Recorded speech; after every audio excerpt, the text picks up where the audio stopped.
નમસ્કાર દર્શક મિત્રો, મહામંથનમાં આપ સૌનું સ્વાગત કરું છું। નજીકના ભવિષ્યમાં એવું બનશે કે એક સામાન્ય પગારદાર વ્યક્તિ જો ઘરનું ઘર ખરીદવું હશે તો તેની પાસે સરકારની આવાસ યોજનાઓ સિવાય બીજો કોઈ વિકલ્પ નહીં બચે। હમણાંના જ એ આંકડા આ વાતની સાબિતી પૂરે છે। છેલ્લા 5 વર્ષમાં ભારતમાં રહેણાંક મકાનોના ભાવ સૌથી વધુ જે શહેરોમાં વધ્યા છે તેમાં 4 શહેર એ આપણા ગુજરાતના છે। 2019 થી લઈને 2024 સુધીમાં રાજ્યમાં મકાનના ભાવ સૌથી વધુ જો વધ્યા હોય તો એ ગાંધીનગરમાં વધ્યા છે અને ત્યાર પછી અમદાવાદનો નંબર આવે છે। વધતા જતા ભાવ તો ચર્ચાની એક બાજુ થઈ, ત્યારે બીજો મુદ્દો પણ સમજવા જેવો છે કે મહાનગરપાલિકાના જ આંકડાઓને સાચા માનીએ તો અમદાવાદમાં છેલ્લા 8 વર્ષમાં જેટલી પણ રહેણાંક સ્કીમ બની એમાં 2 બેડરૂમ હોલ કિચનની સ્કીમ સૌથી વધારે બની, જ્યારે 3 બેડરૂમ હોલ કિચનની સ્કીમ પણ નોંધપાત્ર સંખ્યામાં બની છે। આનો અર્થ એવો કરી શકીએ કે લોકો પણ હવે બદલાતી જીવનશૈલી પ્રમાણે કદાચ આર્થિક રીતે થોડું સહન કરવું પડે તો પણ મોટું ઘર લેવાનો પ્રયાસ કરી રહ્યા છે। આંકડાઓની માયાજાળ ઘણી લાંબી છે અને જુદી ચર્ચા માગી લે એવી છે, પરંતુ મહાનગરોમાં જે રીતે મકાનના ભાવ આસમાને પહોંચી રહ્યા છે તેને જોતા એક સામાન્ય વર્ગના વ્યક્તિ માટે ઘરનું સપનું કદાચ અશક્ય નહીં તો દિવસે ને દિવસે મોંઘું તો થતું જાય જ છે। આ મૂળભૂત જરૂરિયાત મોંઘી કેમ થઈ રહી છે તેનો જવાબ મેળવીશું આજના મહામંથનમાં।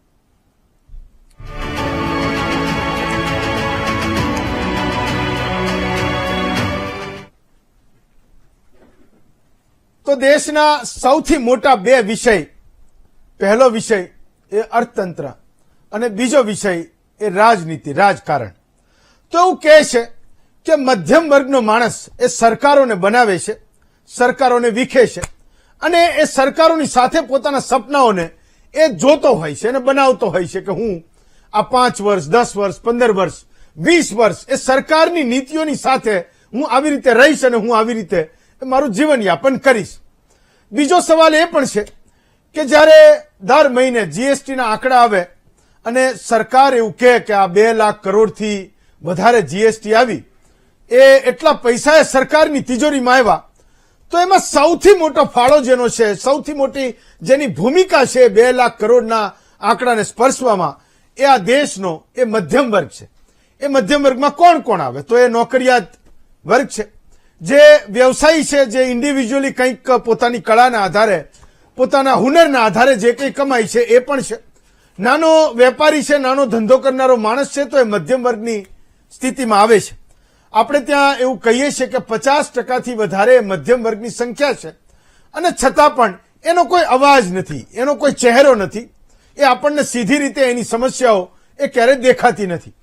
પણ એક નાનો એવો મધ્યમ વર્ગનો માણસ એ પોતાના જીવનમાં ખૂબ સંઘર્ષો કરતો હોય છે। એ સંઘર્ષોની સાથે સાથે એ પોતાના સપનાઓને પણ જોતો હોય છે, એના સંતાનો માટે જોવે, પોતાની નિવૃત્તિના એ વર્ષોને આધારે જોવે કે અત્યારે જે જીવન જીવી રહ્યો છે એના આધારે પણ એની સામે જીવનનો એક રોડ મેપ છે, જેને આપણે સપનાઓ કહીશું। એમાંનું એક સૌથી મોટું સપનું એનું એક ઘર લેવાનું હોય છે।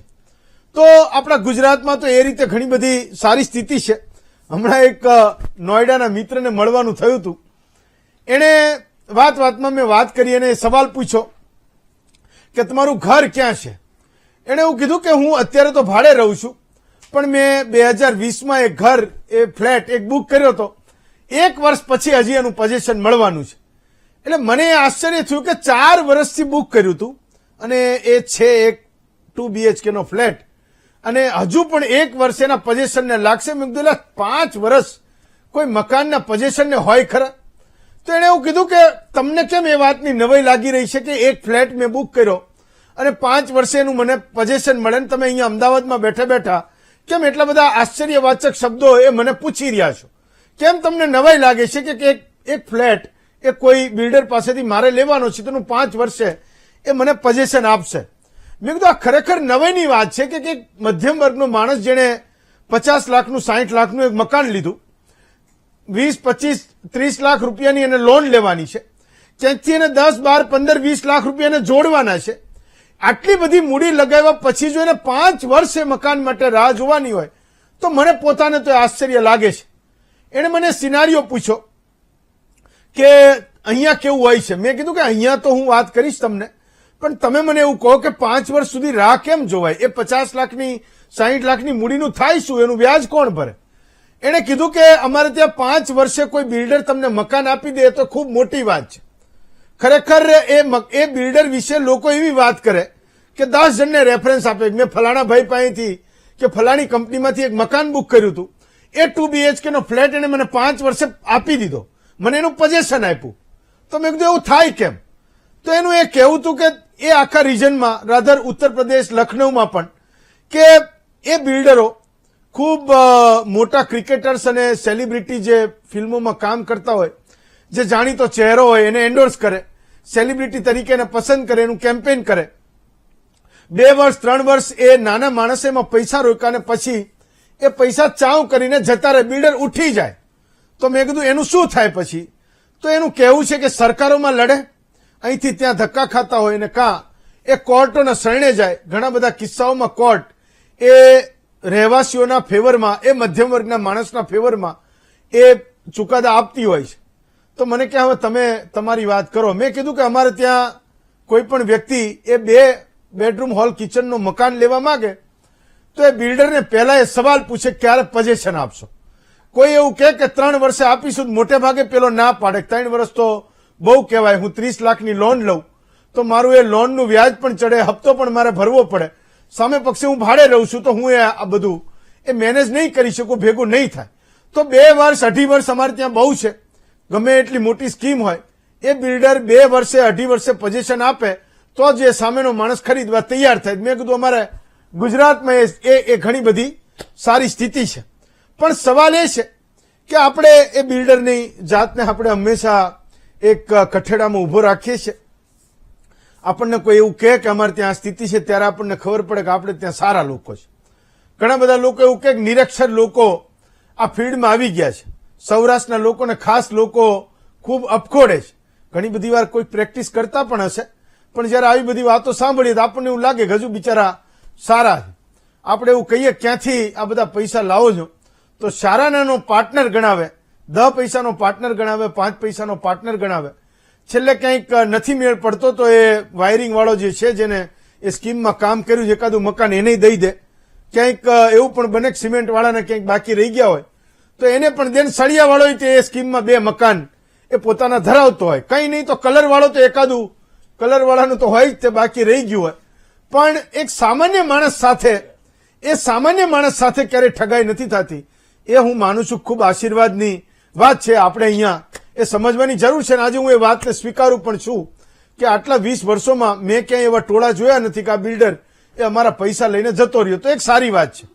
પણ જે પ્રશ્ન ઉદ્ભવ્યો છે એ છે કે એક મધ્યમ વર્ગના માણસની જેટલી આવક નથી વધતી, એના પ્રમાણમાં રોજે રોજે મકાનના ભાવ વધે છે. આજે અહીંયા જેટલા એક્સપર્ટ આવ્યા છે કહે છે કે મકાનના ભાવ વધે છે કેમ, અને મકાનના ભાવ સ્થિર રહે અથવા ઘટે એના માટે થાય શું.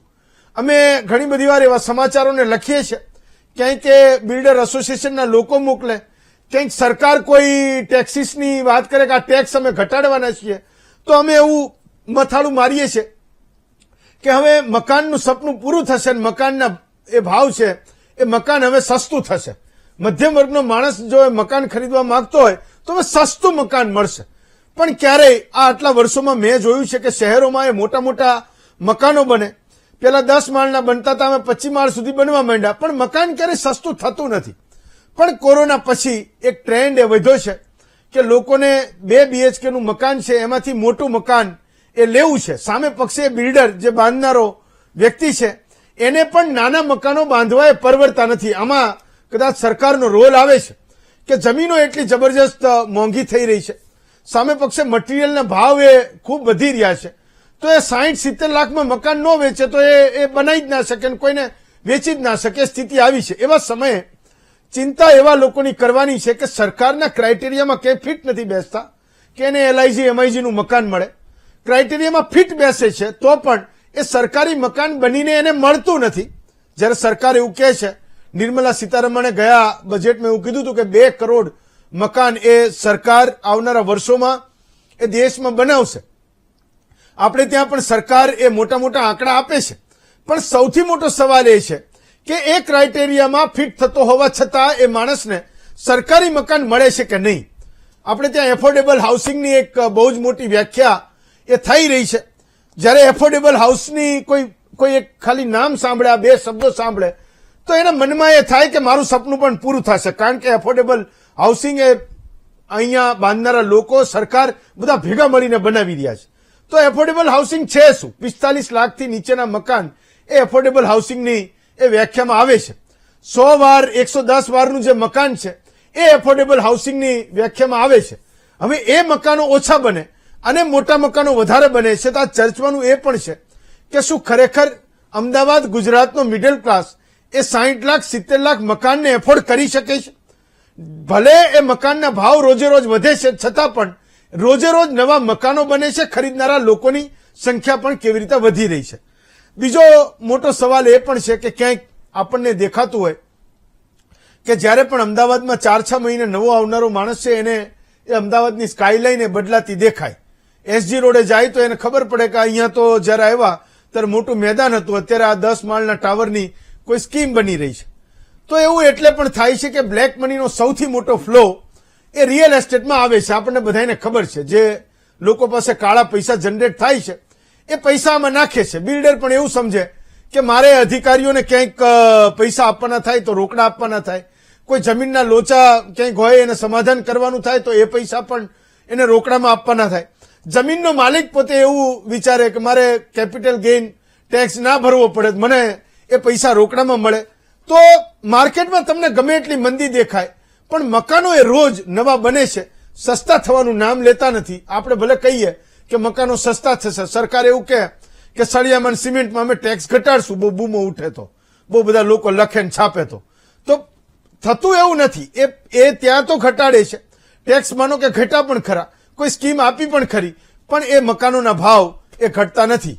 બીજી માથાકૂટ શહેરોમાં એ પણ છે પ્રધાનમંત્રી આવાસ યોજનાની 2.5 લાખ 3.5 લાખની સબસિડી એ 3-4 વર્ષ ચાલુ રહી, એ પછી સબસિડી પણ બંધ થઈ છે. તો એક મધ્યમ વર્ગનો માણસ એવું વિચારે છે કે આખરે પોતાના ઘરનું સપનું એ પૂરું કરે તો કેવી રીતે કરે. જે માર્કેટ ફોર્સિસ છે આજે આપણે એની પણ વાત કરવાના છીએ. આજનો આપણો મુદ્દો છે ઘરનું સપનું રોજ મોંઘું કેમ થઈ રહ્યું છે. આપણી સાથે 5 વક્તાઓ છે. જયેશભાઈ વ્યાસ છે, ભાજપના નેતા છે. ડોક્ટર મનીષ દોશી છે, ગુજરાત કોંગ્રેસના મુખ્ય પ્રવક્તા છે. વેલજીભાઈ શેટા છે, એ ક્રેડાઈ સુરતના પૂર્વ પ્રમુખ છે. ક્રેડાઈ એક આ બધા બાંધનારા લોકોનું સંગઠન છે અને ઘણા બધા પ્રશ્નો, મને લાગે એમના પ્રશ્નો ઝાઝા લઈને સરકાર પાસે જતા હશે. આજે વેલજીભાઈને એ પણ પૂછીશું. રાજુભાઈ ઝુંઝા છે, પોતે ઘર ખરીદનારા છે, ગ્રાહક તરીકે અહીંયા બેઠા છે. અને અર્પિતભાઈ જૈન છે, એ રિયલ એસ્ટેટ કન્સલ્ટન્ટ છે. તો રાજુભાઈ, સૌથી પહેલા હું તમારાથી શરૂઆત કરું છું. હું એવું માનું છું કે આજે મહામંથનમાં 1 કલાક સુધી તમે મધ્યમ વર્ગના માણસનું પ્રતિનિધિત્વ એ કરી રહ્યા છો. તો એ કહો કે આજે તમે ક્યાંક માર્કેટમાં ઘર ખરીદવા જાઓ છો તો તમારી પોતાની જરૂરિયાત શું છે ને સામે પક્ષે તમને જે ઓફર થાય છે એ શું થાય છે? રાજુભાઈ બોલો. હા, ખાસ કરીને જોઈએ તો દિવસે ને દિવસે મકાનના તમે જેમ વાત કરી એમ ભાવ વધતા જાય છે. રો મટીરિયલ્સ વધતું જાય છે, ટેક્સીસ વધતા જાય છે, એને કારણે પણ ભાવ વધારો થતો હોય. પણ સામાન્ય માણસના જે આવકમાં છે એ કઈ વધારો થતો નથી. એનો જે આવકના સ્ત્રોત છે, નાનો વેપારી હોય કે મારી જ વાત કરીએ તો જે મારી આવક જે છે એ મર્યાદિત છે. એની સામે જયારે હું મકાન ખરીદવા જાઉં ત્યારે જમીનના તળિયાના ભાવ વધી ગયા હોય છે, મકાન વધી જાય એટલે બિલ્ડરો એવું બાનું બતાવે છે અહીં જમીનનો ભાવ આટલો છે એટલે અહીં આટલા જ રૂપિયા થશે. એટલે આના માટે સરકાર દ્વારા પ્રધાનમંત્રી આવાસ યોજના પણ નક્કી કરી છે, પરંતુ એમાં સામાન્ય અને મધ્યમ વર્ગના લોકોને મકાન આજની તારીખમાં મળતા નથી. તો સરકાર દ્વારા પણ એવી વ્યવસ્થા કરવામાં આવે કે 15-20 લાખની મર્યાદામાં 2 બેડ 3 બેડના એને ફ્લેટ્સ મળે, આવાસો મળે. આવાસો તો ઘણા બધા ખાલી પડ્યા છે અને એમાં ભયંકર ગેરરીતિઓ પણ થઈ છે. પરંતુ જે જરૂરિયાત વાળો જે માણસ છે એને જે મકાન જોઈએ છે એ ભાવમાં એને મકાન મળતું નથી.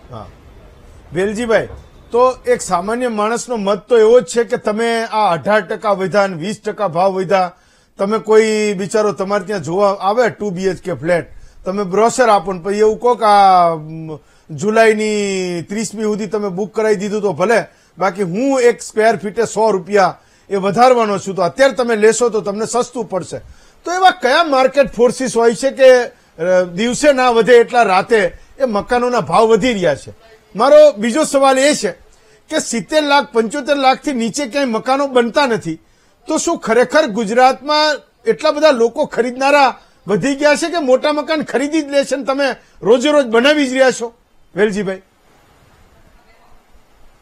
જી, પહેલા તો આપને કહું કે આમાં ઘણા બધા કારણો હોય છે જી. કે જે રીતે જમીનના ભાવ વધતા હોય છે એટલે કોઈ પણ બિલ્ડર આજે પ્રોજેક્ટ મૂકતો હોય છે ત્યારે એક્સ ભાવથી જમીન લીધેલી હોય છે અને એને પ્રોજેક્ટ મૂકે ને બુકિંગ ચાલુ કરે ત્યારે જમીનના ભાવ ત્યાં વધી ગયેલા હોય તો બિલ્ડર બિચારો એવું વિચારે કે હું હવે આને બદલે મેં પ્રોજેક્ટ ન મૂક્યો હોત ને જમીન વેચી દીધી હોત તો સારું હતું.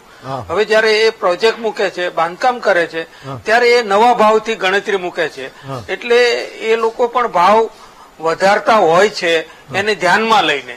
બીજું, સરકારમાં એવું હોય છે કે અમારે ઘણા બધા બીજા ઇનડાયરેક્ટ ખર્ચાઓ જેવા કે ધારો કે જંત્રી આજે એક ભાવની જંત્રી છે, કાલે જંત્રી વધી જાય તો અમારે ઇનડાયરેક્ટ એના જે ખર્ચાઓ આવે છે કે ધારો કે પેડ અપ એફએસઆઈ લેવાની આવે છે, સરકાર કોઈ ફ્રી એફએસઆઈ આપતી નથી, બેઝિક એફએસઆઈ સિવાયની વધારેની એફએસઆઈ પેડ અપ તરીકે લે છે તો એના અમારે ઘણા બધા રૂપિયા ચૂકવવાના આવે છે. આ રૂપિયા ચૂકવવાના લીધે જંત્રી વધતી જાય એમ એનો ખર્ચો વધતો જાય એટલે ફ્લેટ મોંઘા થાય છે. ત્રીજું એક મોટું કારણ એ છે કે જે રીતનું શહેરીકરણ થઈ રહ્યું છે, શહેરની અંદર મકાનની ડિમાન્ડ વધતી જઈ રહી છે, ગામડા ખાલી થતા ગયા છે. આજે તમે કમ્પેર કરજો, ગામડાની અંદર મકાન બહુ સસ્તા મળે છે, શહેરની અંદર મોંઘા મળે છે. એનું કારણ શું છે કે શહેરમાં લોકોનો ઘસારો થાય છે, જમીનની ડિમાન્ડ ઉભી થાય છે અને એને લીધે જમીનના ભાવ વધે છે અને મકાનના ભાવ વધે છે. સરકારે જયારે એફોર્ડેબલ માટે જયારે એમણે સબસિડી રૂપે પૈસા આપતા હતા એ બંધ કરી દીધા. ખરેખર સરકારને આની અંદર નાના માણસોને માટે રાહત આપવી હોય તો એ સ્કીમ ચાલુ રાખવી જોઈએ એવું મારું પોતાનું અંગત માનવું છે. બીજું કે મટીરિયલ સપ્લાયરો, ધારો કે સિમેન્ટ વાળા છે એ કાર્ટેલ કરે છે, કાર્ટેલ કરીને છે ને ભાવ એના મનમાં ધારે એવા ભાવ કરી નાખે છે. અલ્ટિમેટલી તો એ ક્યાં જવાનું છે?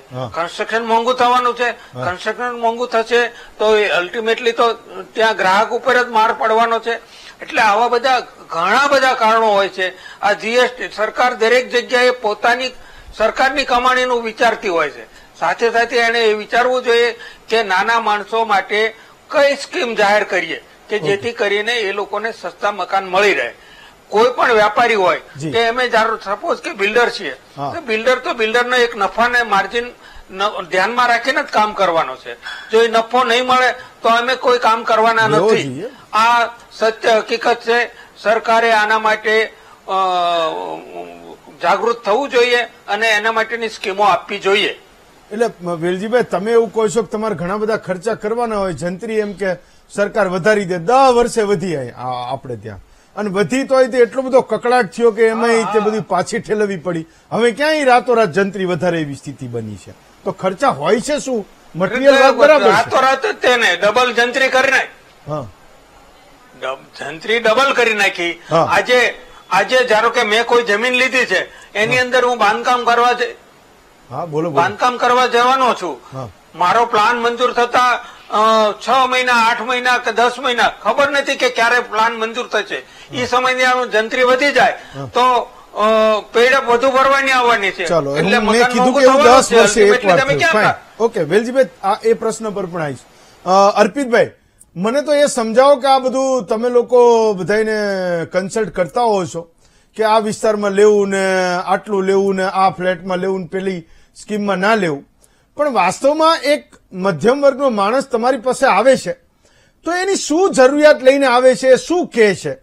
અથવા તો આ અમદાવાદ જેવા શહેરમાં કે વડોદરા કે સુરત કે રાજકોટ જેવા શહેરમાં એની અપેક્ષાએ એને મકાન એ મળી રહ્યું છે કે નથી મળી રહ્યું? ગવર્મેન્ટની સ્કીમ એક બાજુ છે, હું ખાનગી લોકો જે બાંધે છે ત્યાં એક સામાન્ય માણસના સપનાને પૂરું કરવાની વાત કરું છું. શું સ્થિતિ શું બને છે આજના સમયમાં અર્પિતભાઈ? જેમ કે આજની તારીખમાં ઘણા બધા બાયર્સ જે ફર્સ્ટ ટાઈમ હોમ બાયર્સ છે, સમજો અમદાવાદ આજની તારીખમાં એવી જગ્યા છે ને કે ત્યાં 3 લેવલનું માઇગ્રેશન થઈ રહ્યું છે. જી. આપણે ખાલી અમદાવાદ પૂરતીની વાત કરીએ હા. તો વર્લ્ડ લેવલની વાત કરીએ તો વૈષ્ણોદેવીથી ગિફ્ટ સિટી જે છે ત્યાં બહારના ઇન્વેસ્ટર્સ ઘણા આવે છે. હા પછી અમદાવાદની વાત કરીએ, અમદાવાદ આજની તારીખમાં ચારો તરફથી ફેલાયેલો છે, બરાબર. પણ કોઈ માણસ રહે છે નિકોલ નરોડા અને એની જોબ છે એસજી હાઈવે, તો એ ડિસ્ટન્સ બી એ 30 કિલોમીટરનો છે. હા એને ડેલી કલાક આવવાનું કલાક જવાનું, તો એ માણસ આ બાજુ શિફ્ટ થવાનું પ્લાન કરે છે ત્યાં છોડીને. તો એના હિસાબે અહીંયા હવે નિકોલ નરોડા અને આ બાજુના એરિયામાં જમીન આસમાનનો અંતર છે. ભાવ પ્રમાણે, લોકાલિટી પ્રમાણે, બધે પ્રમાણે ભાવ ઊંચા છે અહીંયા. હવે આપણે ગોતાથી વૈષ્ણોદેવીની વાત કરીએ તો ગયા 3 વર્ષનો રેકોર્ડ જોઈએ ને આપણે, તો ગણીને 3 પ્રોજેક્ટ 2 BHK ના લોન્ચ નહીં થયા હોય. કેમ કે લેન્ડના કોસ્ટિંગ એટલા વધી ગયા છે. બધા 3 અને 4 BHK જ લોન્ચ થયા છે, કેમ કે ડેવલપરને બનાવવાનું નથી પોસાતું. કેમ કે લેન્ડની કોસ્ટ વધી ગઈ છે, મટીરિયલની કોસ્ટ વધી ગઈ છે. અને જેમ કે હમણાં આપણા મિત્રે કીધું કે જે આપણે સ્ટીલ અને સિમેન્ટનું કાટલ છે એ રીતે, અને that is the highest GST A pay કરે છે.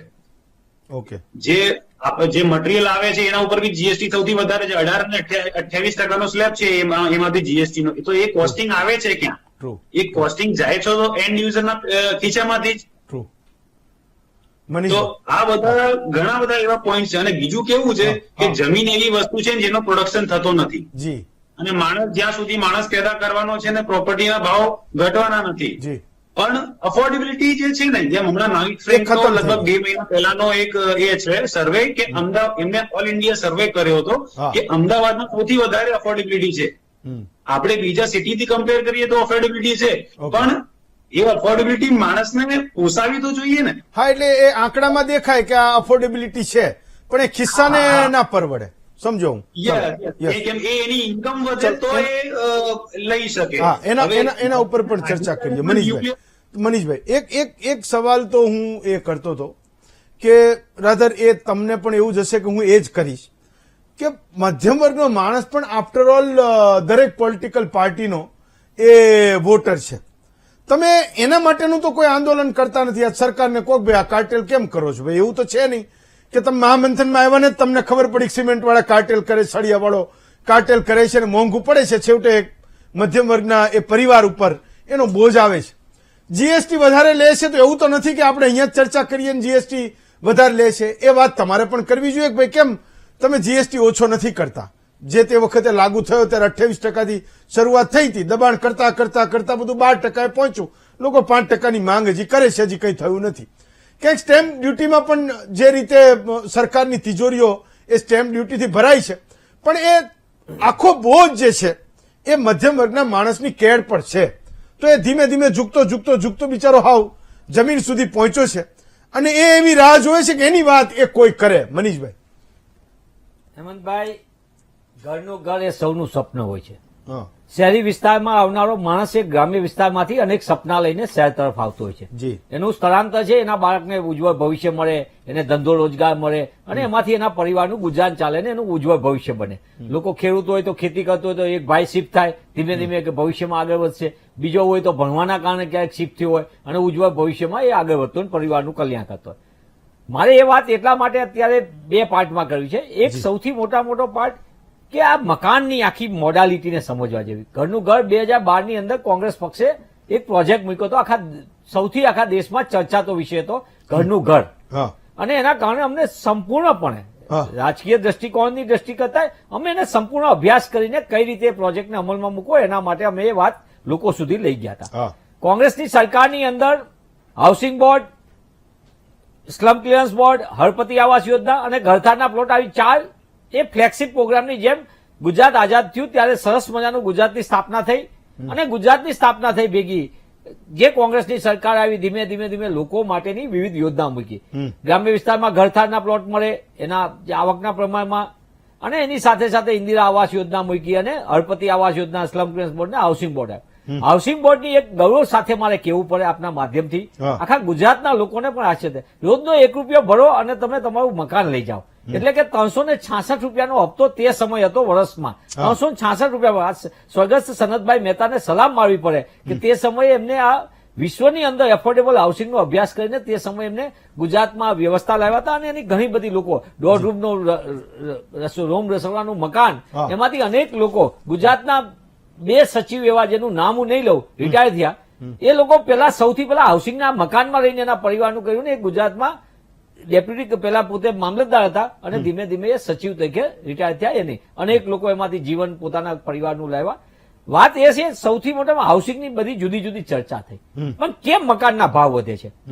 કોઈએ કીધું કે કાર્ટેલ થાય છે, પણ એના કરતા આડેધડ ઇન્ફ્રાસ્ટ્રક્ચરના પ્રોજેક્ટોના કારણે સતત તમે જો સિમેન્ટનો ભાવ વધે, તમે તમારી જરૂરિયાત પ્રમાણ કરતા કન્ઝમ્પશન વધારી દીધું, ડિમાન્ડ ઉભી કરી, જ્યાં યુઝ નથી કરવાની ત્યાં વધુ થાય છે.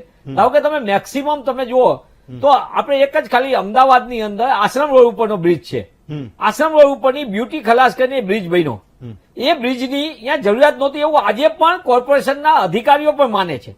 અને એ બ્રિજના કારણે જેટલું મટીરિયલ વપરાઈ ગયું તો નેચરલી એ બીજે એની શોર્ટેજ ઉભી થવાની, એટલે એના ભાવ વધવાના. એટલે કન્ઝમ્પશન તમારી પ્રાયોરિટી નક્કી કરવી પડે કે હાઉસિંગના મકાનમાં ક્યાં વપરાય છે, બીજા ઇન્ફ્રાસ્ટ્રક્ચર પ્રોજેક્ટો ક્યાં વપરાય.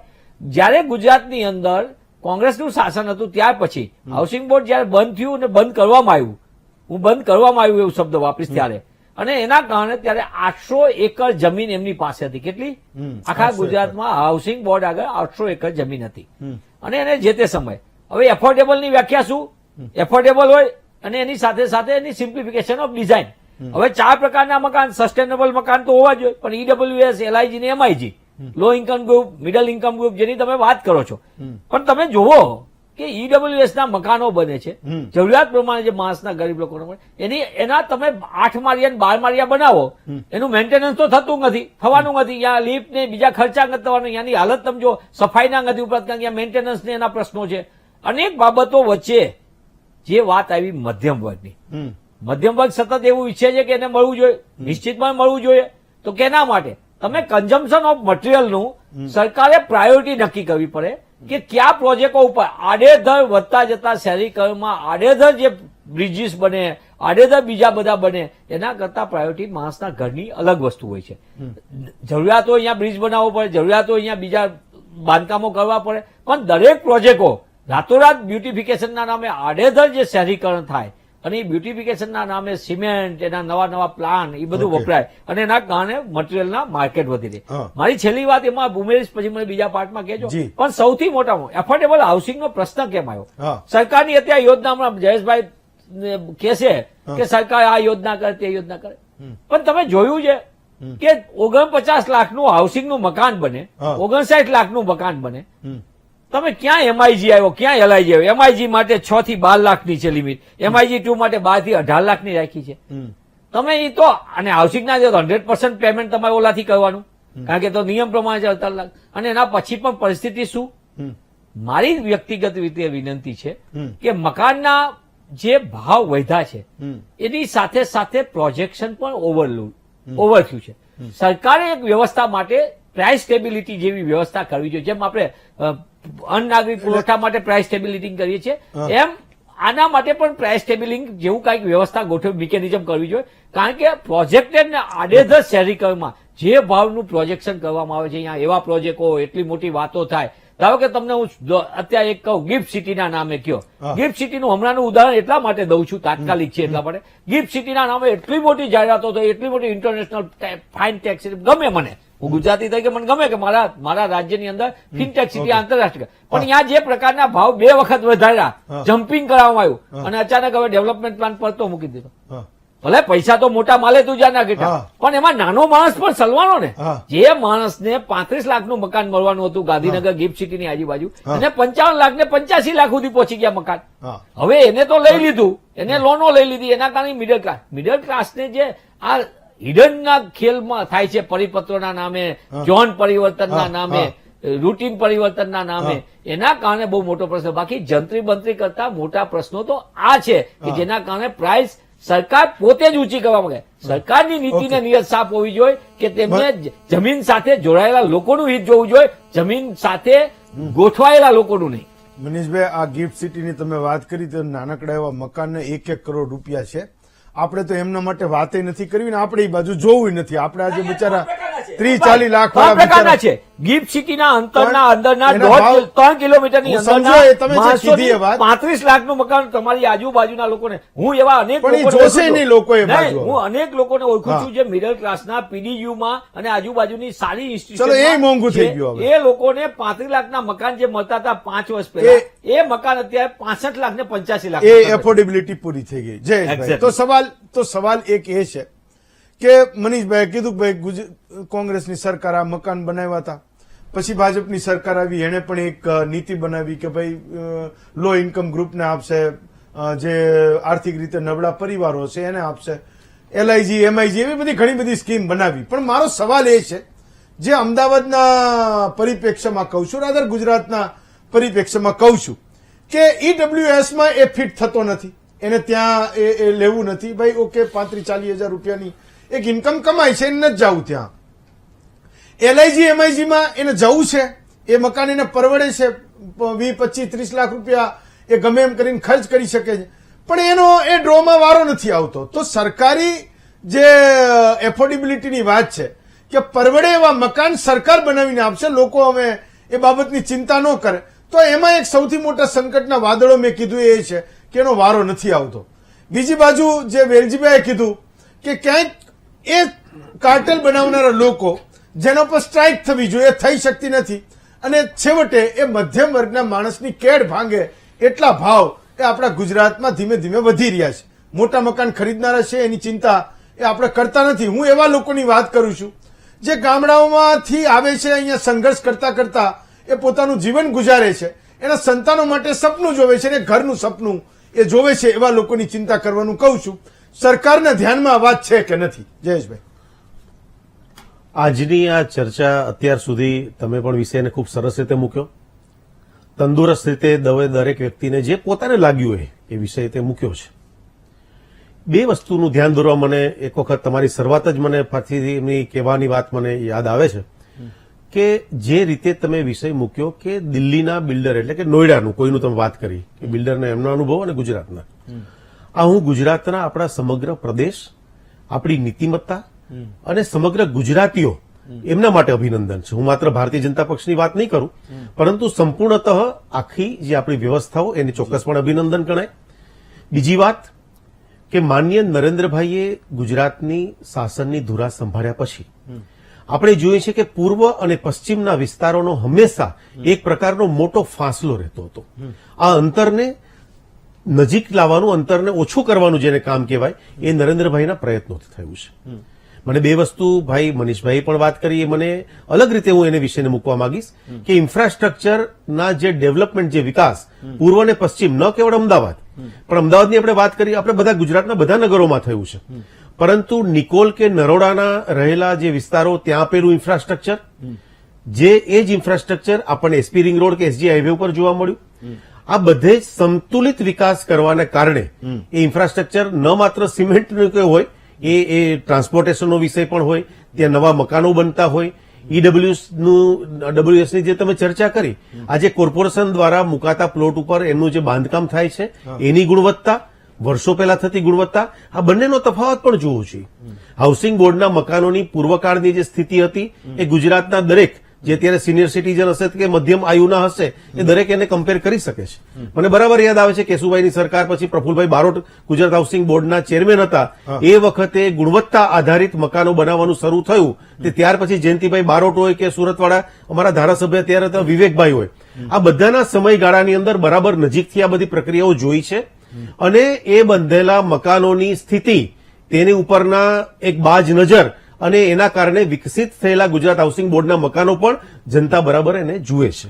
મારે કેટલીક વાત એક એવી છે, આમ પણ આમાં હું અત્યારે રાજનીતિની વાત નહીં કરવા માંગુ, પરંતુ બેંકની અંદર વ્યાજ દર ઓછામાં ઓછો જો કોઈનો હોય તો હંમેશા એ હાઉસિંગ માટેનો હોય છે, એટલે ન્યૂનતમ રાખવાનું છે. સરકાર એના માટે જાગૃત છે અને હોય જ.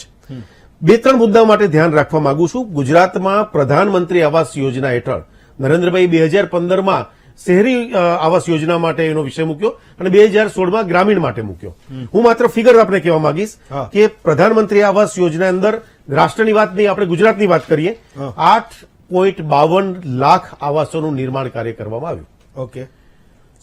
એક 8.5 લાખ. આજે હેમંતભાઈ 8.5 લાખ એટલે તમે એનો સામાન્ય વિસ્તાર કોઈ 5 વ્યક્તિ એક ફ્લેટમાં કે એક આવાસમાં રહેતા હોય તો એનો આંકડો તમે જુઓ તો 45 લાખ સુધી 42 કે 45 લાખ સુધી એ લોકોનો એનો સીધો લાભાર્થી ગુજરાતની વસ્તીમાં થાય. એ આંકડો માત્ર શહેરોનો આ આંકડો ખૂબ અગત્યનો અને મહત્વનો ગણાય. એવી જ રીતે ગ્રામીણમાં 2016માં પ્રધાનમંત્રી આવાસ યોજના શરૂ કરવામાં આવી અને 5,40,00,000 આવાસોનું નિર્માણ કાર્ય પૂરું થયું છે. આ પૂરું થઈ ગયું છે એવું નથી, હજી બીજા આવાસો બને છે, પરંતુ આટલા લોકોને સોંપાઈ ગયા અને એના આધારે આ ગ્રામીણ વિસ્તારની વાત એટલે કુલ મળીને તમે ગણો તો 8 ને 5 13 અને લગભગ 14 લાખ જેટલા આવાસો જનતા જનાર્દન સુધી પહોંચ્યા. 14 × 5 એટલે 70 લાખ લોકો જેને કહેવાય સમાજના એના સીધા એનાથી લાભાન્વિત થયા. પંડિત દીનદયાળ ઉપાધ્યાય આવાસ યોજનાની વાત કરીએ આપણે તો ગરીબ પરિવારો, વિમુક્ત અને વિચરતી જાતિ, પછાત વર્ગના લોકો અને અનુસૂચિત જાતિ જનજાતિના લોકો આના માટે પોતાનું મકાન પાકું નથી તો એ યોજના નીચે 1,20,000ની આર્થિક સહાય પણ આપવામાં આવે જ છે. ઓકે. 2020-21ની સુધીની અત્યારે ખાલી વાત કરીએ તો એની અંદર 13,600 લાભાર્થીઓને લગભગ 150 કરોડની સહાય આ લોકોને પણ ત્યાં સુધી પહોંચી છે, આપણા ગુજરાતી બાંધવોને.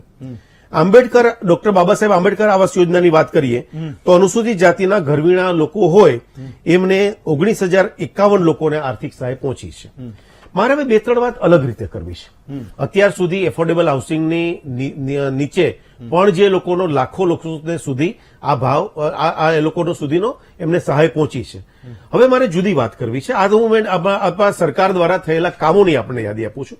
હવે બીજું કે અત્યાર સુધી જે આપણે આંકડા આપણા સ્ક્રીન ઉપર આવતા હતા એ જ જોયા છે. એની અંદર વાત કરીએ તો આપણે જે છે કે 70 લાખની આસપાસના મકાનો એ 41% લોકો પસંદ કરે છે, એટલે ખરીદે છે. ઓછા જે ભાવ છે 20 કે 25 લાખ સુધીના આસપાસના એ 20% લોકો સુધી એની આસપાસના લોકો એમને ખરીદે છે. આનું બે મુદ્દાથી આપણે મૂલવીએ છીએ કે એ સમાજ સુધી સરકારી આવાસ વિવિધ પ્રકારની યોજનાઓ દ્વારા એ પ્રધાનમંત્રી આવાસ યોજના હોય, હાઉસિંગ બોર્ડની અલગ હોય, ક્યાંક સહાય મળતી હોય તો એ લોકો સુધી આ મકાન હેમંતભાઈ પહોંચ્યા છે. આજે એની ખરીદી એ થઈ રહી છે. બંને રીતે આપણે તમે મૂલવી શકો છો. એક બાજુ ક્યાંક ગુજરાતની અંદર આ યોજના પહોંચી છે એ કારણ છે અને રોજગારી અને સમૃદ્ધિ વધવાના કારણે લોકો પાસે એફોર્ડેબિલિટી વધી પણ છે. એટલે આ બંને કારણોને કારણે લોકો આજે 1 BHKમાં રહેતા ગઈકાલે રહેતા હોય પણ એ 1 BHKમાં રહેનાર વ્યક્તિ ઈચ્છે છે કે હું 2 BHKમાં જાઉં, 2 BHKમાં રહેનાર વ્યક્તિ ઈચ્છે છે કે હું 3 BHKમાં જાઉં. અને સાથે સાથે ઇન્ફ્રાસ્ટ્રક્ચરલ ડેવલપમેન્ટ એ આવશ્યક જ છે અને એના કારણે ગુજરાતના બધા વિસ્તારો પૂર્વ પશ્ચિમના ભેદને ભૂસતા આજે યાદ કરો કે આજથી 20 વર્ષ પહેલા આજે નરોડા, નિકોલ કે ઓઢવની પરિસ્થિતિ શું હતી ઇન્ફ્રાસ્ટ્રક્ચરની, આજે શું છે જનતાને બધી બરાબર ખબર છે. અને એના કારણે કુલ મળીને જે પ્રગતિ થઈ છે એના ગુજરાતથી બહારથી આવનારા લોકો એ પોતાનું મકાન અહીંયા લઈને વસે છે. મનીષભાઈ જેમ વાત કરી કે હાઉસિંગ બોર્ડમાં કોઈ રહેતું હતું, એ અધિકારીઓ ચોક્કસપણે આપણે કહી છીએ આ બધા ગુજરાતથી બહારના આવેલા અધિકારીઓ 90% ગુજરાતમાં અહીંયા જ રહે છે. એટલે ગુજરાતની બાય એન્ડ લાર્જ જે સ્થિતિ છે એને કારણે આપણે જોઈએ છીએ કે લોકો સુધી આની વિષય આપણા સુધી પહોંચ્યા છે અને મહત્તમ આવાસ લોકો સુધી પહોંચ્યા પછી હજી પણ અત્યારે આંકડામાં નથી પડતો પરંતુ આપણે જોઈએ છીએ કે એ લોકો સુધી હજી પણ મકાનો બંધાઈ રહ્યા છે પ્રધાનમંત્રી આવાસ યોજના અંતર્ગત. અને માનનીય નરેન્દ્રભાઈની આ નવી સરકારમાં અત્યારની આપણી જે પ્રધાનમંત્રીની સરકારમાં NDA 3માં આપણે જોઈએ છીએ કે વધુ ને વધુ એના તરફ આપણે આગળ વધી રહ્યા છીએ. વાત રહી વિષય કે જે એટલા બે મિત્રોએ અલગ રીતે વિષય નહીં લીધો, ભાઈ ક્રેડાઈવાળા ભાઈ હતા અત્યારે કે એમણે પણ વાત કરી જંત્રી વાત તમે પણ હેમંતભાઈ મૂકી વાત સાચી છે કે જંત્રી વર્ષોથી વધી જ નથી. એટલે આ પ્રકારની વાત બિલ્ડર તરીકે કે વેપારી તરીકે કરે અને એનો સરકાર ઉપર દોષનો ટોપલો મૂકવો એ હું વ્યાજબી નથી ગણતો. એમનો મુદ્દો મૂકવો, વિષય મૂકવાનો છૂટ હોય, પરંતુ જે પણ કામ હોય અને બીજું કે અફોર્ડેબિલિટીની સાથે સાથે જોડાયેલી દરેક રેન્જના દરેક પ્રકારના મકાનો મળે છે. દરેક વ્યક્તિ પોતે જેમ પ્રગતિ કરે એમ ચોક્કસપણે કોઈ નહીં ઈચ્છે કે હું 1 BHK મારું કે 2 BHK મારું. એમને લાગે આગળ વધે અને એના માટે આગળ વધતા જાય. ભાઈ રાજુભાઈ પણ કેટલીક વાતો કરી, એમની પણ વાતને આપણે કહી, એમને હું અલગ અલગ રૂપોમાં અલગ અલગ ડિબેટમાં જોતો આવું છું. દર વખતે અલગ રૂપોમાં એમના વિષયને મૂકતા હોય છે. ક્યારેક ઘર ખરીદનાર હોય છે, ક્યારેક બીજું હોય છે, ક્યારેક ચોથું હોય છે. એમનો પણ આપણે કોઈ વાંધો ન હોય. મનીષભાઈના વિષયમાં હું એટલું ચોક્કસ કહીશ કે મનીષભાઈ, ઇન્ફ્રાસ્ટ્રક્ચરનું ડેવલપમેન્ટ એ હંમેશા રાજીવ ગાંધીએ પણ ઈચ્છ્યું હતું, કોઈ પણ સરકારે ઈચ્છ્યું હતું, અને ડેવલપમેન્ટ થાય. અને વાત રહી અલગ અલગ પ્રકારના સમાજની, તો આ ખુલ્લા મુક્ત બજારનો વિષય એ પણ ત્યારે યુપીએમાંથી કે રાજીવ ગાંધીથી મુકાયો હતો. આપણે આ વિષયને અલગ અલગ રીતે મૂકતા જઈએ છીએ, અને જ્યાં જ્યાં ચેક પોઇન્ટ્સ લાગે એને સુધારતા જઈએ છીએ. પરંતુ ચોક્કસપણે બે વસ્તુનું પાછું ફરીથી એમ્ફેસાઇઝ કરીશ કે કોંગ્રેસ સરકારમાં બનેલા હાઉસિંગ બોર્ડના મકાનોની ગુણવત્તા અને ભારતીય જનતા પક્ષની સરકારમાં બનેલી ગુણવત્તાને બે વિષય જુદો છે. પરંતુ આખરે જ્યાર સુધી લોકોને ઇન્ફ્રાસ્ટ્રક્ચર ન પહોંચે, અને ઇન્ફ્રાસ્ટ્રક્ચર એટલે બધું જ એ વાહનો, પબ્લિક માટેની વ્યવસ્થાઓ અને બધું આપણે પહોંચ્યું છે, અને લોકો બધું બરાબર જુએ છે. આટલું ચોક્કસ કહીશ. આપણા ગુજરાતમાં તો બિચારા લોકો છે ને, એ એવી અપેક્ષા બિલકુલ નથી રાખતા કે બધાએ સરકારી મકાન લઈ જ લે.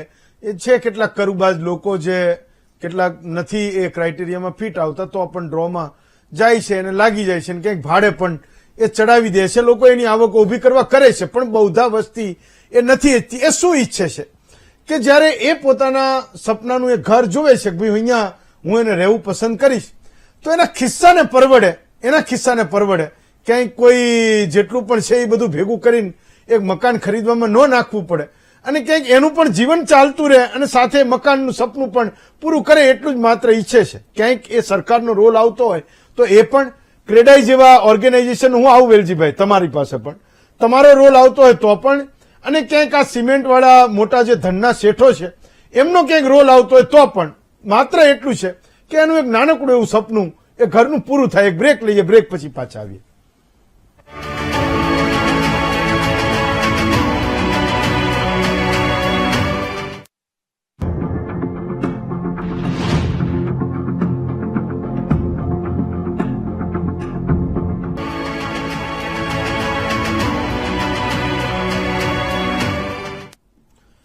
બ્રેક પછી સ્વાગત છે આપનું મહામંથનમાં. વેલજીભાઈ, તમે હાથ ઊંચો કરતા હતા જ્યારે જયેશભાઈ કંઈક કહેતા હતા, બોલો, શું કહેવું હતું તમારે? વેલજીભાઈ. જયેશભાઈ એવું કહેતા હતા કે ક્રેડાઈના પૂર્વ પ્રમુખે એવું કહ્યું કે જંત્રી વધવાથી મકાનની કિંમત વધે છે. ખરેખર જંત્રી વધવાથી જ્યારે પેડઅપ વધે છે, જ્યારે સ્ટેમ્પ ડ્યુટી વધે છે, તો સરકારે સાથે સાથે ધ્યાન આપવું પડે કે જેટલા ટકા જંત્રી વધારે છે એના પ્રમાણમાં આડકતરી રીતે જે ખર્ચો જમીન ઉપર ન ચડે એનું ધ્યાન રાખવું પડે, કે જેથી કરીને મકાન ઉપર એનો બોજ ન આવે અને મકાન મોંઘા ન થાય. બીજું, ભાઈ મનીષભાઈએ એવું કહ્યું કે ઇન્ફ્રાસ્ટ્રક્ચરમાં સિમેન્ટ વધુ વાપરે છે, લોખંડ વધુ વાપરે છે, એને લીધે સિમેન્ટ નથી મળતી કે ઓછી મળે છે. અત્યારે મટીરિયલ સપ્લાયરનો કોઈ ખેંચ નથી, પણ જે કાર્ટેલ થાય છે એની ઉપર ધ્યાન રાખવાની જરૂર છે. સરકારે એની ઉપર પગલા લેવાની જરૂર છે. ઓકે, ચલો વેલજીભાઈ, તમારા બંને મુદ્દા વેલી છે. બીજું, એમને એ લોકો રાજકારણ, એને જયેશભાઈ બંને પોતપોતાની રીતે રાજકારણ ખેલી રહ્યા છે અને પોતપોતાના સરકારને બચાવ કરી રહ્યા છે. આજે હાઉસિંગ બોર્ડનું મકાન, જ્યારે હાઉસિંગ બોર્ડનું મકાન, અત્યારે કયું મકાન એવું છે કે એની અંદર રહેવા જેવું હોય? એક પણ મકાન એવું નહીં હોય, બધા રીડેવલપમેન્ટમાં ચાલ્યા છે. ચલો હું આવું, એના ઉપર આવું. જયેશભાઈ 1 મિનિટમાં પૂરું કરજો. જયેશભાઈ. હા, નથી. પરંતુ એક વિષય સ્પષ્ટપણે છે, વેલજીભાઈનો મુદ્દો એવો હતો કે જંત્રી અચાનક વધી જાય છે. એ વિષય બહુ સ્પષ્ટ રીતે આખું ગુજરાત જાણે છે કે અચાનક ગુજરાતમાં એવી કોઈ જંત્રીઓ વધી નથી. તમે જે આક્ષેપ કર્યો હતો કે જંત્રી અચાનક વધી જાય અને ભાવ વધી જાય, એ વેગ વિચાર કહેવાય, અને એક જવાબદાર વ્યક્તિ તરીકે, બિલ્ડર તરીકે યોગ્ય ન કહેવાય. આ એક વિષય બહુ સ્પષ્ટપણે. અને બીજો વિષય કે રાજનીતિ કે ભાજપ કોંગ્રેસનો, વેલજીભાઈ, આપણે એટલા માટે ચર્ચા ન કરીએ કે રાજનીતિ કે રાષ્ટ્રનીતિ આ ભારતની લોકશાહીનો એક અવિભાજ્ય અંગ છે, અને દરેક વ્યક્તિ રાજનીતિમાં આવે છે, અને આ રીતે જોવાનું એક બિલ્ડર તરીકે કે એક વેપારી તરીકે તમારું નજર કે સ્પષ્ટતા બદલવી પડે. અહીંયા મનીષભાઈ કે જયેશ વ્યાસ તરીકે અમે બેસીએ છીએ તમારું જીવનમાં પણ વ્યક્તિગત જીવન પણ યોગ્ય રીતે ચાલે છે અને અમે કામ કરીએ Fine, છીએ okay. એટલે આ બે ચાલો, વસ્તુ હું તમને વેલજી સ્પષ્ટતા ભાઈ, કરવા okay. માંગુ છું Okay, ત્રીજી આપણે વાત સસ્તા કે મકાન ભાવ માટે વધી જાય તો જંત્રીને કારણે વધવાથી Okay, ચાલો. યોગ્ય ભાવ થવાથી જયેશભાઈ, fine. બ્લેક મની ઉપર પણ કંટ્રોલ આવતો હોય છે તમે વેલજીભાઈ તમે જાણતા હશો ઓકે મનીષભાઈ લાસ્ટ વન બે ઓકે વસ્તુ ચલો નથી બે હા, વસ્તુ મનીષભાઈ. એક તો હા. સમજ એટલા માટે એમને ખબર હોવી જોઈએ એટલા મોટા માણસ છે ને પોતે જમીન સાથે શેના સાથે સંકળાયેલા ખબર નથી હા. પણ એમની જે વાત તમે ડેઝિગ્નેશન લખી તેમને માન સન્માન સાથે કહું છું કે નીડ બેઝ અને ડિમાન્ડ બેઝ ઘણી જગ્યાએ મકાન માણસ પોતાનું ઘરનું પેલું જિંદગીનું ખરીદતો હોય નીડ બેઝ હોય જી પછી એને જીવનમાં જેમ પરિવારનું વિસ્તરણ થાય અલગ થાય Okay. નાનું ઘર બને તો બીજું એ ડિમાન્ડ બેઝ ઉપર ઉભું થાય Okay. નાના મકાનો બનતા નથી બિલ્ડરોને મોટા મકાનો અને મોટી જમીન કારણ કે એને પરવડતું Okay. નથી એવી એમની વાત છે કારણ કે ધંધો કરે પણ ગુજરાતમાં જયેશભાઈને પણ સન્માન સાથે કહું કે ગુજરાતની અંદર હાઉસિંગ બોર્ડની 800 એકર જમીન હા. જે હાઉસિંગ બોર્ડને સમૃદ્ધ કરીને મળેલી હા. એ જમીનમાં પીપીપી મોડ ઉપર મુકાયેલા મકાનોમાં હા. જે રીતે જમીનના મોટા પીપીપી મોડના લોકોએ મોટા ખેલ કર્યા હા. એના કારણે ગુજરાતમાં ઓછામાં ઓછી 20 સ્કીમની અંદર મોટા સ્કેમ થયા અને એ સ્કેમ હાઈકોર્ટથી માંડીને બધાએ રોક્યા છે હું એવું નથી કહેતો અને આખા દેશની અંદર 2016 પછીનું સૌથી મોટું દિવાન હાઉસિંગ ફાઇનાન્સનું DHFL મોટામાં મોટું કૌભાંડ 14,000 કરોડનું હા. સુપ્રીમ કોર્ટે કેવું પડ્યું વડોદરાની અંદરનું કૌભાંડ આપણે જોયું છે EWS નું રાજકોટનું કૌભાંડ જોયું છે કે કઈ રીતે કોર્પોરેટોએ મકાન લઈ લીધા હતા હા. 350 મકાન 6 વર્ષ સુધી બનીને અપાય નહીં ગરીબ માણસને વિતરણ નો થાય ચાવી પકડી રાખે Okay. પોતાના હા. મકાનો રાખે આ પરિસ્થિતિ પછી માણસને ખબર પડે કે કઈ પ્રકારના લોકોના જીવન માટે આશરો આપવાનો છે સરકારે નીતિને નિયત બનાવવી પડે પ્રાઇસ Okay. સ્ટેબિલાઇઝેશન કરવું જ પડે અને હા. સ્ટેબિલાઇઝેશન કરવાની જવાબદારી સરકારની છે સરકાર જંત્રી વસૂલે સરકાર ચાલો. બીજા બધા મટીરિયલ પર GST વસૂલે પણ સરકારે સાથે આ પણ જોવાની જરૂર છે ચાલો, માત્ર અમે- જમીનોના ધ્યાન ધંધા કરનારા કરતા સામાન્ય માણસ માટે ઘરનું ઘર આશરો મળે અમે- એ જોવાની જવાબદારી છે. અમે તો આજે એ સવાલોને પૂછવા ભેગા થયા હતા કે આખરે આ મકાન સસ્તું થતું કેમ નથી રોજ મોંઘું કેમ થાય છે સૌના પોતપોતાના કારણો છે પણ તમને એ સવાલ અમે પૂછ્યો તો કે શહેરોમાં 2-3 BHK નું મકાન લેવું એ મધ્યમ વર્ગના માણસને તમારે કેવું તો 10 સેકન્ડ છે આ સવાલનો એક પોલ કહી દઉં હા. પરવડે છે કે નથી પરવડતું એ અમે પૂછ્યું હતું માત્ર 14% એવું કહે છે કે હા પરવડે છે બાકીના 86% લોકો એવું કહે છે કે આ પરવડતું નથી તો લોકોની પણ એ લાગણી જયેશભાઈ 10 સેકન્ડ હું માત્ર એટલું જ કહેવા માંગુ છું હેમંતભાઈ કે જે તફાવત છે હા. ગુજરાતમાં ભારતીય જનતા પક્ષની સરકાર પછીનો હા. અને અત્યારનો એ સમાજ જુએ છે બરાબર ઓકે. અને કુલ મેં મકાનનું તમે કીધું કે આશરે લગભગ ગુજરાતમાં અંદર હા. છેલ્લા 10 વર્ષની અંદર હા. સીધા 70 થી 75 લાખ લોકો લાભાન્વિત જો થાય ખરેખર ત્યાં સુધી પહોંચ્યું જયેશભાઈ, છે. હું તો એ આશા રાખું ખરેખર એ આંકડો સાચો હોય તો ના, સરકાર ના, આગળના અને સરકાર અને- આગળના અને બીજા હજી આગળ ફિગર 5-10 વધી રહ્યા છે. વર્ષોમાં 5-10 વર્ષોમાં 5-10 વર્ષોમાં એની ગતિ જોરદાર ભારત બદલાઈ. નહીં. બધા બિલ્ડર નવરા થઈ. એક મિનિટ, એક મિનિટ. હું સમજુ છું એફોર્ડેબલ કોના માટે હું- જમીન માફિયાઓ માટે હું સમજુ છું કે એ ગતિ સરકાર બનાવી રાખી. આ ફિગર ખોટા બોલાય છે એટલા માટે કહું છું. એ ગતિ ઓકે, મનીષભાઈ બોલાય છે, ખોટા. ચાલો જયેશભાઈ મંજૂર આ થયેલા ગતિ આવાસો- સરકાર બનાવી રાખે મંજૂર હું થયેલા એવું માનું છું કે આવાસો- પ્રાઇવેટ એક પણ બિલ્ડર એ આગળના વર્ષમાં એને મકાન બાંધવા નહીં જવું પડે આપણે બધા સરકારી મકાનમાં જ એ રહેતા હશું જયેશભાઈ ડોક્ટર દોશી વેલજીભાઈ રાજુભાઈ હરકીભાઈ પાંચે વક્તાઓનો આભાર માનું છું આવતીકાલે વધુ એક નવા વિષય સાથે ફરી મળીશું આજે રજા આપશો